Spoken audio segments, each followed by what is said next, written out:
Hey, in this video, I'm gonna show you how you can create your Docker volume and take the backup of the Docker volume and restore to some other storage.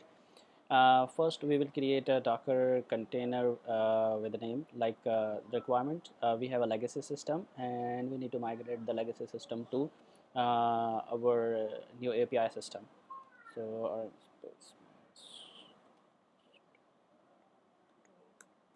so I'm just cleaning up my stuff. First, we imagine we are creating our legacy system. So for this, we're gonna create a Docker volume create, and we name it as a legacy. So when we named it Docker volume ls, so we can see that we have a legacy system volume as available. Now we can attach. We need to attach this legacy volume to some of our container Docker run space minus it space minus d minus minus name. We are naming it as a legacy, and then we are attaching legacy system legacy volume to our legacy system at the place of API.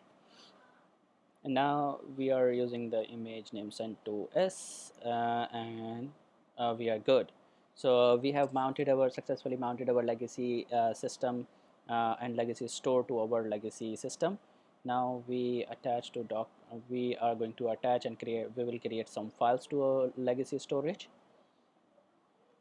And I am connected to the legacy container. Now I am navigating to API folder because legacy Docker volume is mounted at slash API. So I'm gonna create some files index hyphen dot 10 dot html. So ls space minus ls. I have 10 files in my API folder. Now I'm exiting. Now my container is stopped. Now we need to migrate our legacy systems or legacy volume content to some of our latest system.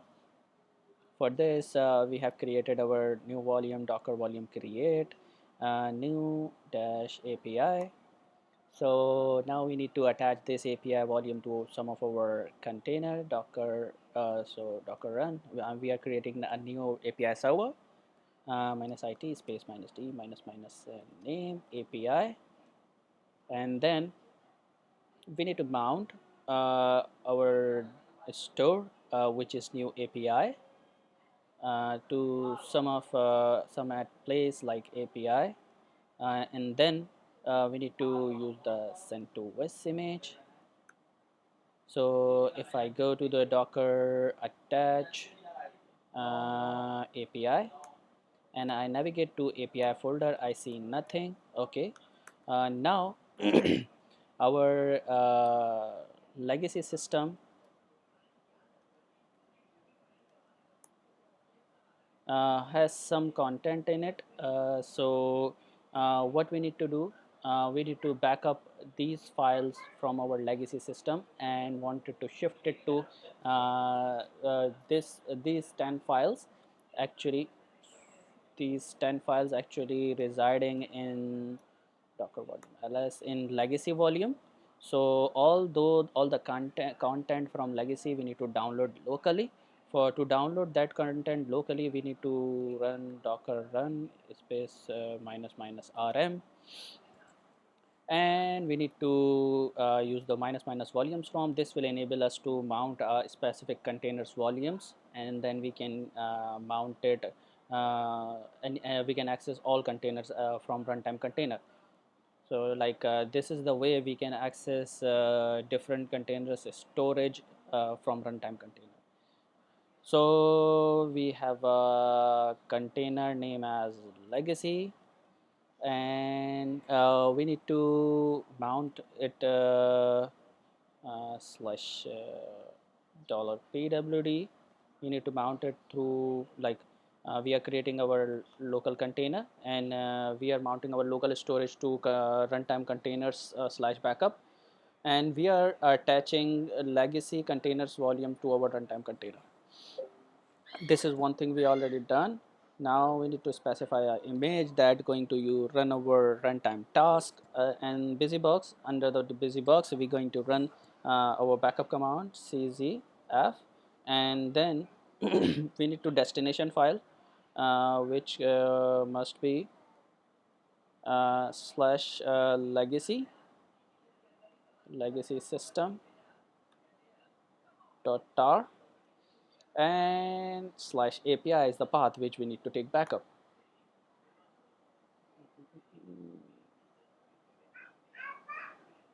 Okay, tar space minus cz busybox.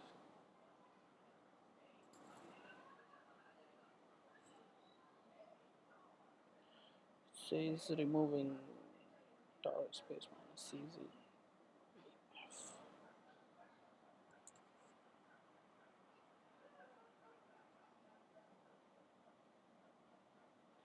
So we have take a backup.